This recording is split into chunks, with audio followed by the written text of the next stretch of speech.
तर आपण बघणार आहोत session number 17 inter VLAN routing.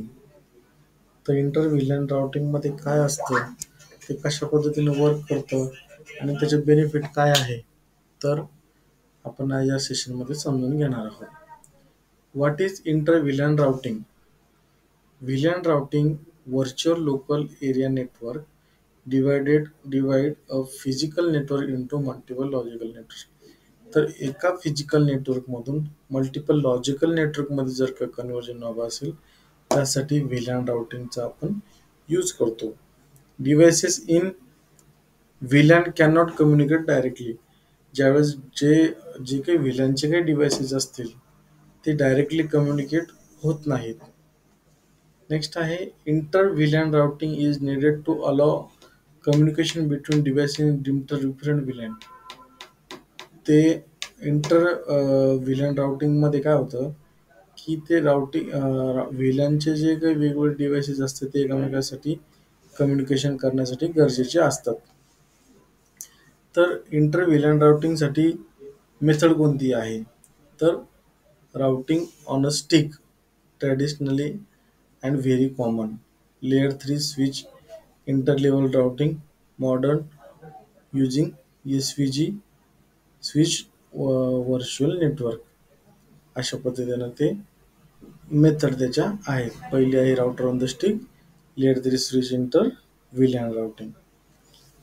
पहिले बघणार आपण router on a stick. Router on a stick मध्ये a single physical router interface is use to route traffic between multiple VLANs.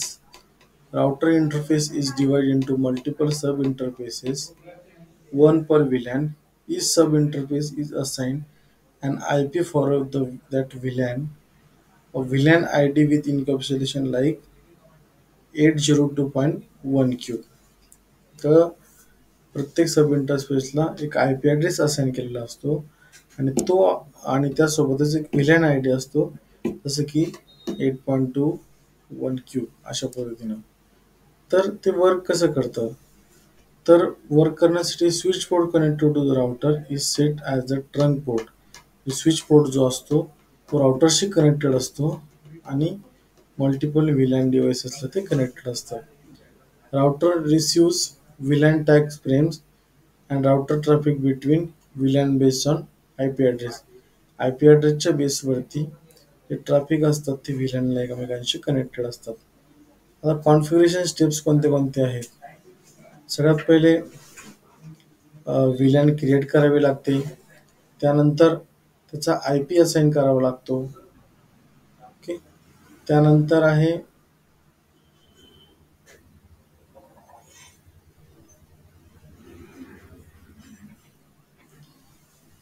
आहे पोर्ट सेट करावं लागतं की पोर्ट जो आहे तो राउटरला कनेक्टेड आहे की नाही.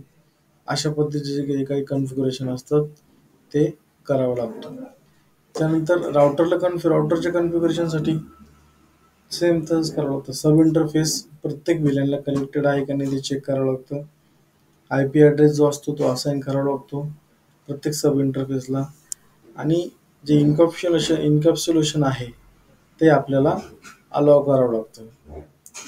काही इम्पॉर्टंट पॉईंट सुद्धा यात मेन्शन केलेले आहेत. The physical interface G O must be enable no shutdown. जे काही जिओ/0 असेल ते आपल्याला इनेबल करावं लागतं. Encapsulation type usually 802.1q. आणि द स्विच पोर्ट जो आहे तो ऑलवेज कनेक्टेड पाहिजे ट्रंकला. Each sub interface act as a default gateway for VLAN. प्रत्येक सब इंटरफेस जो असतो तो डिफॉल्ट गेटवेसाठी काम करत असतो. त्याची क्विक डायग्राम पण दिलेली आहे अशा पद्धतीनं. हा PC1 आहे, PC2 आहे. या दोन्ही PC स्विचला कनेक्टेड आहेत आणि ट्रंक पोर्टला कनेक्ट केल्यानंतर तो राउटरला कनेक्टेड आहे आणि मल्टिपल सब इंटरफेस राउटरद्वारे तयार झालेले आहेत. त्याचे काही फायदे आणि तोटे सुद्धा आहेत. पहिला फायदा आहे की सिम्पल अँड कॉस्ट इफेक्टिव्ह आहे. खूप सिम्पल आहे आणि कॉस्ट पण जास्त येत नाही, कारण की राउटरसाठी फक्त त्याला इम्प्लिमेंटेशन करावं लागतं. आणि डिसएडव्हांटेजेस काय, router can only become bottleneck in high traffic network. High traffic नेटवर्कमध्ये राउटर जो असतो तो बॉटलनेक त्या ठिकाणी होऊ शकतो. तर अशा पद्धतीनं इंटर व्हीलॅन राउटिंग आपण करू शकतो.